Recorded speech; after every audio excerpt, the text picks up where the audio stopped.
British ভাই সহ সমস্ত কার্যকর্তাদের আমি ধন্যবাদ কৃতজ্ঞতা জানাই।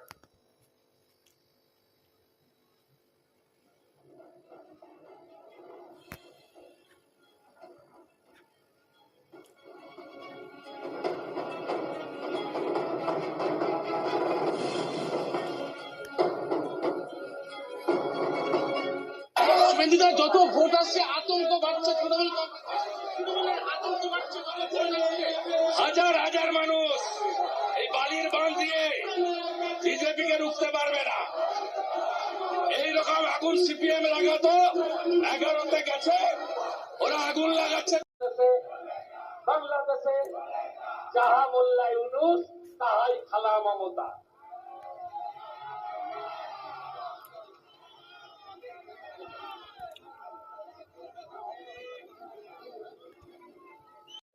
তৃণমূল কর্মীরা বিজেপির অভিযোগ তারা চলে আসে, স্থানীয় কাউন্সিলের নেতৃত্বে বিজেপির অভিযোগ তারা আসে এবং এসে এখানে চেয়ার যা ছিল, সোফা ছিল, সেই সবটা ভাঙচুর চালায়, আগুন লাগিয়ে দেয়। সোমবার একেবারে ঘটনার সময়ের ভিডিও দেখিয়ে দক্ষিণ কলকাতা সাংগঠনিক জেলার বিজেপির সভাপতি দাবি করলেন, ভাঙচুর অগ্নিসংযোগের ঘটনা ঘটেছে 123 নম্বর ওয়ার্ডের তৃণমূলের কাউন্সিলর সুদীপ পল্লের উপস্থিতিতে। পুরো পূর্ব পরিকল্পিত ছিল এই ঘটনা। কাপুরুষের মতো এসে কালকে রাত্রে এই নেককারজনক ঘটনাটা ঘটেছে। যখন আমরা চলে গেছি, আমাদের ডেকোরেটরসরা একা পড়েছিল, সেই গোল্লে নাম্বার বাড়ানোর জন্য, দেখানোর জন্য এই কাজটা করছে। আপনি এই দেখুন, ভিডিও দেখুন, এই ফুটেজ দেখতে পাচ্ছেন, দেখুন কালো পাঞ্জাবি পরা, সাদা জহর কোট আছে, হ্যাঁ, সুদীপ পল্লে 123 নম্বর ওয়ার্ডের হেরো কাউন্সিলর, একদম পুরোপুরি উনার নেতৃত্বে ভাঙচুর হয়েছে। পাল্টা ভিডিও সামনে এনেছেন তৃণমূল, যার ভিত্তিতে তাদের অভিযোগ, বরিশা ক্লাবে টুর্নামেন্ট চলাকালীন ভাঙচুর চালানো হয় দক্ষিণ কলকাতার বিজেপি সভাপতির নেতৃত্বেই। আমরা একদম অভিযোগ জানিয়েছি এবং সাউথ কলকাতা প্রেসিডেন্ট যিনি আছেন তার নামে, এবং ভিডিও ফুটেজ আছে, আপনারা দেখেছেন সেখানে কিভাবে তারা ঢুকছিল, এবং করা হয়নি একজনকেও।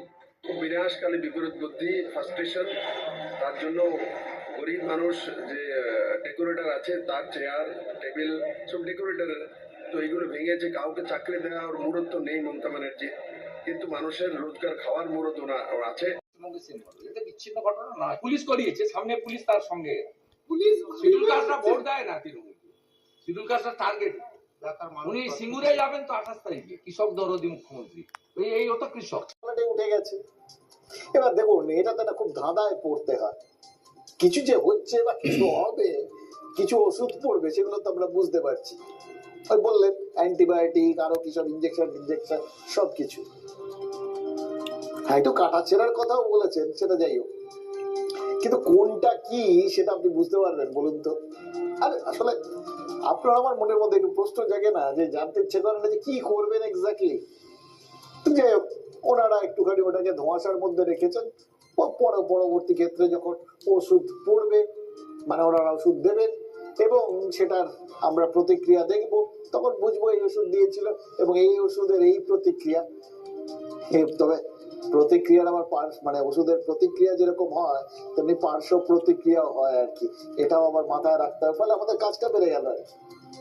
দেখুন, বিপ্লব দেবের উপর হামলার প্রতিবাদে বেহালায় কিন্তু আজ বিশাল একটা প্রতিবাদ মিছিল করেছে বিজেপি। বিপ্লব দেবকে যে টার্গেট করা হয়েছে, এই কারণটাই বললাম। তৃণমূলের পোস্ট থেকে যেরকম আপনার আমার মনে হয়েছে, হয়তো বিজেপিরও মনে হয়েছে, তাই জন্যই তারা আরো বেশি জোরালো হয়ে ঝাঁপাচ্ছে, এবং এতে কিন্তু বিজেপির লাভই হয়েছে। বিজেপির বেহালায় অত বড় বিক্ষোভ মিছিল করার কোনো ছুতোই ছিল না, সেটাও হয়ে গেল। কোন এলাকায় ঢুকতে গেলে এলাকাবাসীর মাথায় অন্য ভাবনা ঢুকোতে গেলে একটা ছুতো লাগে, তো মঞ্চটা জ্বালিয়ে সেই সুযোগটা তৃণমূলই বিজেপিকে করিয়ে দিয়েছে। বিপ্লব দেব যেরকম টার্গেট,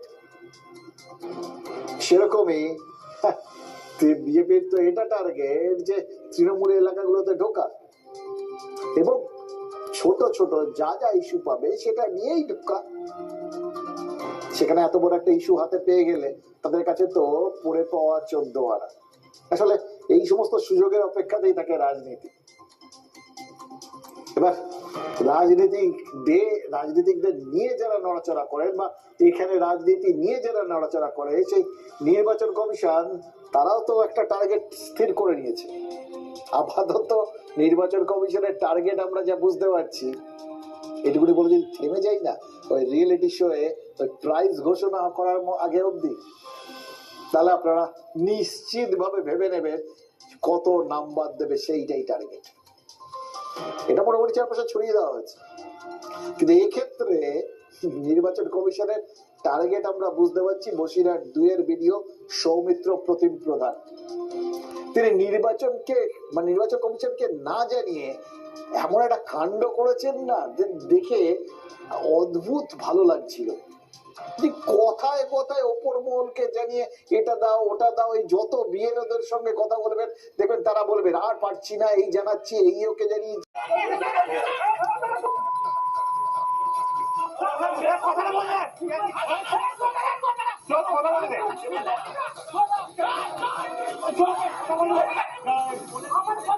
আমার কথা শুনতে হবে।